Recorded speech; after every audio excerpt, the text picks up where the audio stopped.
Prepaid electricity, थोड़ा सा नाम याद करें आप लोग। हमारे पास पहले भी प्रीपेड नाम था यहाँ पे, प्रीपेड सिम्स को लेकर। हम पहले रिचार्ज करते थे, उसके बाद फिर हम कॉलिंग करते थे। अब सेम वैसा ही होने वाला है कि हमने प्रीपेड इलेक्ट्रिसिटी अब हमारे यहाँ जम्मू कश्मीर में आ जाएगी। पहले रिचार्ज करो, उसके बाद आप इलेक्ट्रिसिटी देखो। और ये किसकी गवर्नमेंट में हो रहा है? एनसी की गवर्नमेंट में। Who is the CM? हमारे उमर अब्दुल्ला साहब। मैं उनसे कहता हूँ, सर से कहता हूँ कि सीएम सर से कहता हूँ, सर इलेक्शंस के दौरान आपने एक मैनिफेस्टो बनाया था, उसमें आपने 200 यूनिट्स का फ्री रखा था कि हम दे देंगे अगर हमारी सरकार बनी। वो तो बनी ना, आप तो सीएम बन गए, जो आपका गोल था। अब तो बन गए सीएम, आगे पीछे प्रोटोकॉल आपके, नई नई गाड़ियाँ मिली आपको। हो सकता है आपने बंग जो आपका रेजिडेंशियल अब है सीएम, वो भी अब आपने रिनोवेट किया होगा हमारे टैक्स पैसों से। ऑब्वियसली बात है, काफ़ी टाइम से वो खुला नहीं होगा ना। तो सर मैं आपसे ये बता रहा हूँ कि आपने वो 200 यूनिट्स कहाँ रखे? अब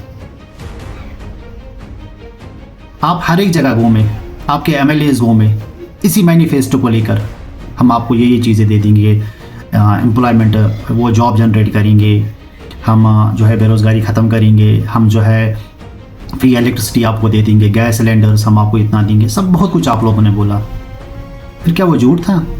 फिर क्या आप हम जैसे, हम तो पढ़े लिखे तो है नहीं, पढ़े लिखे आप ही लोग हो, हम तो जाहिल है, गवार है। फिर तो आप हमें ऐसे ही ना वो एक्सप्लॉइट कर, पहले भी किया है, आप फिर से कर रहे हो। सर आपकी जो रेजिडेंस है, मैं आपसे यही क्वेश्चन करता हूँ कि आपकी जो रेजिडेंस है, ऑफिशियल रेजिडेंस है, सीएम रेजिडेंस है, या आपके एमएलएज की जो रेजिडेंसीज है, आप मुझे बताएं उनकी जो इलेक्ट्रिसिटी की बिल आती है, इलेक्ट्रिसिटी की जो बिल आती है उनको, वो कौन पे करता है? वो किस पैसे से आप पे करते हो? वो हमारा टैक्स का पैसा है सर,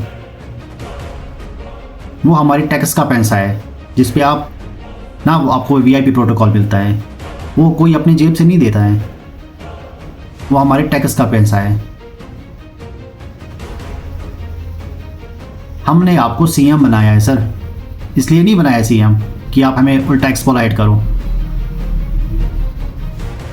या तो सर आपको अभी डेमोक्रेसी का वो कंसेप्ट ही नहीं क्लियर है, आई थिंक सो।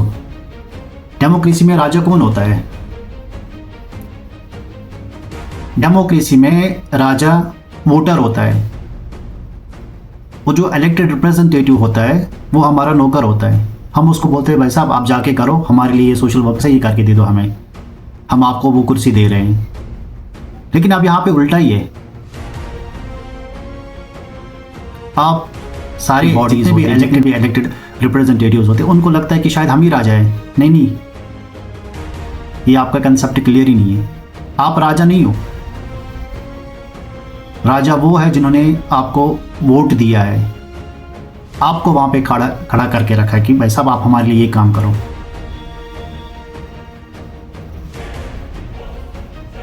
पहले तो आप कहते थे सीएम सर कि मेरे पास कोई पावर्स ही नहीं है।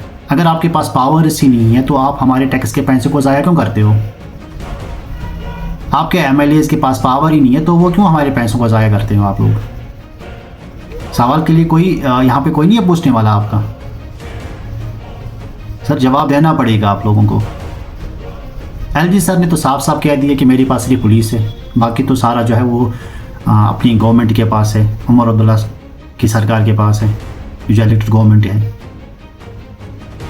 अब अगर आपके पास कुछ भी नहीं है तो ये ऑर्डर कहाँ से आया? फिर क्या ये एलजी ऑफिस से आया है?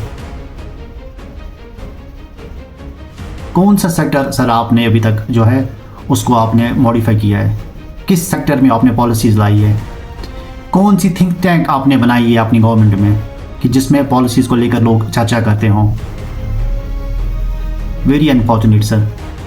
पहले भी हम बिछड़े हुए थे, आज भी है। यहाँ पे लोग पढ़े लिखे बहुत हैं, वो चाहते हैं कि चेंज हो,